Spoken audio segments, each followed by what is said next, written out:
Oke, Assalamualaikum warahmatullahi wabarakatuh. Perkenalkan, nama saya Sufyanur. Saya dari kelas R8C, Prodi Pendidikan Sejarah, Universitas Indraprasta PGRI. Pada kesempatan kali ini, saya akan menjelaskan materi sejarah Afrika, yaitu kehidupan di Afrika dan sistem pemerintahannya dalam melaksanakan tugas TIK dalam pembelajaran sejarah. Oke, kita masuk ke materinya. Oke, kita masuk ke kehidupan di Afrika. Latar belakang Afrika, Afrika merupakan benua terbesar kedua di dunia dan juga menjadi benua dengan penduduk terbanyak dengan sepertujuh populasi dunia setelah Asia. Afrika juga sering dikenal sebagai benua hitam karena mayoritas penduduknya memanglah dari ras Negroid yang berkulit hitam. Akan tetapi, bukan berarti kata Afrika tersebut bermakna hitam. Kata Afrika diketahui berasal dari bahasa Latin yaitu Africatera yang berarti tanah Afri atau bentuk jamak dari Afer. Sementara kata Afar ini berasal dari bahasa Fenisia yaitu Afar yang berarti debu atau juga dari suku Afridi yang mendiami bagian utara benua dekat Kartago atau juga dari bahasa Yunani yaitu Aprike yang berarti tanpa dingin. Afrika adalah tempat tinggal manusia yang paling awal. Dari benua ini, manusia kemudian menyebar ke benua-benua lain. Afrika adalah tempat di mana garis evolusi kera menjadi berbeda dari protohuman 7 juta tahun yang lalu. Afrika merupakan satu-satunya benua yang ditinggali nenek moyang manusia hingga sekitar 2 juta tahun lampau, ketika Homo erectus berkembang keluar Afrika menuju Eropa dan Asia. Lebih dari 1,5 juta tahun kemudian, populasi dari tiga benua itu mengikuti evolusi yang berlainan sehingga mereka menjadi spesies yang berbeda. Yang di Eropa menjadi Neanderthal, yang di Asia tetap Homo erectus, tetapi yang di Afrika berevolusi menjadi Homo sapiens. Oke, selanjutnya kita masuk ke kehidupan ekonomi masyarakat Afrika. Meskipun memiliki sumber daya alam yang melimpah, Afrika tetap menjadi benua termiskin dan terbelakang di dunia. Akibat dari berbagai sebab yang mencakup pemerintahan yang korup, yang sering melakukan pelanggaran hak asasi manusia yang serius, perencanaan pusat yang gagal, tingkat buta huruf yang tinggi, kurangnya akses ke modal asing, dan seringnya konflik suku dan militer, atau mulai dari perang gerilya hingga genosida. Kemiskinan, buta huruf, malnutrisi, dan pasokan air dan sanitasi yang tidak memadai, serta kesehatan yang buruk mempengaruhi sebagian besar orang yang tinggal di benua Afrika. Masuk ke faktor pengaruh iklim, sebagian besar wilayah Afrika tergolong kering dan kurang potensial untuk digarap. Walaupun demikian, masyarakatnya telah mengusahakan berbagai bidang terkait dengan tanah, yaitu pertanian, perikanan, dan peternakan. Industri yang dikembangkan yaitu pengelolaan tambang emas, intan, tembaga, biji besi, fosfat. Secara keseluruhan, negara-negara di benua Afrika tergolong masih miskin. Bahkan, benua ini masih digolongkan sebagai benua termiskin di dunia. Dari tahun 1995 hingga 2005, tingkat pertumbuhan ekonomi Afrika meningkat, rata-rata 5% pada tahun 2005. Beberapa negara mengalami tingkat pertumbuhan yang lebih tinggi, terutama Angola, Sudan, dan Guinea Khatulistiwa, yang semuanya baru-baru ini mulai mengekstraksi cadangan minyaknya atau telah memperbesar kapasitas ekstraksi minyaknya. Kita masuk ke kehidupan sosial budaya di Afrika.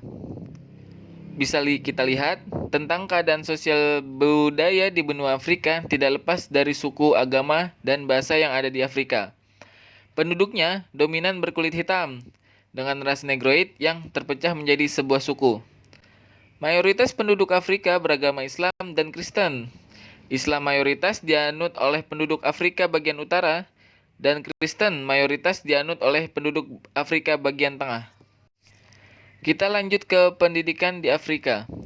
Masa persekolahan adalah selama 13 tahun atau tingkat Namun, tahun pertama pendidikan atau tingkat 0 dan 3 tahun terakhir, yaitu dari tingkat 10 hingga tingkat 12 juga dipanggil metrik, tidak diwajibkan.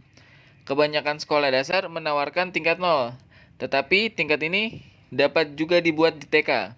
Lazimnya, untuk memasuki universitas, seorang wajib lulus metrik dengan minimum 3 mata pelajaran tingkat tinggi dan bukan sekedar lulus standar. Malah, beberapa universitas prestisius akan mengenakan syarat akademik yang lebih tinggi. Walaupun begitu, mereka yang lulus National Senior Certificate layak untuk belajar di teknikon atau kampus teknikal. Next, kita masuk ke hukum di Afrika. Pemerintahan Afrika Selatan menggunakan sistem hukum Anglo-Sakon. Sistem hukum Anglo-Sakon ialah suatu sistem hukum yang didasarkan pada jurisprudensi, yaitu keputusan-keputusan hakim terdahulu yang kemudian menjadi dasar putusan hakim-hakim selanjutnya. Sistem hukum Anglo-Sakon cenderung lebih mengutamakan hukum kebiasaan, hukum yang berjalan dinamis, sejalan dengan dinamika masyarakat. Pembentukan hukum melalui lembaga peradilan dengan sistem jurisprudensi dianggap lebih baik agar hukum selalu sejalan dengan rasa keadilan dan kemanfaatan yang dirasakan oleh masyarakat secara nyata. Oke, di sini di slide ini kita bisa lihat sistem pemerintahannya. Itu nama resminya Republic of South Africa, bentuk pemerintahannya ialah republik, kepala negaranya presiden, ibu kotanya Cape Town, Pretoria, Bloemfontein, suku aslinya suku Zulu, suku bangsanya Negro, Indian kulit putih, bangsanya Inggris dan Afrika, mata uangnya rand, luas wilayahnya kurang lebih 1.219.912 km persegi. Afrika Selatan menerapkan sistem politik demokrasi anti-apartheid. Bentuk negaranya adalah kesatuan dan bentuk pemerintahannya republik. Sistem pemerintahan di Afrika Selatan adalah presidensial. Parlemen di Afrika Selatan terdiri dari dua bagian, yaitu Majelis Nasional dan Dewan Nasional Provinsi. Setiap provinsi di Afrika Selatan mempunyai suatu penggubal undang-undang negeri dan majelis eksekutif yang diketuai oleh seorang perdana menteri atau premier. Kedudukan presiden atau raja atau kaisar.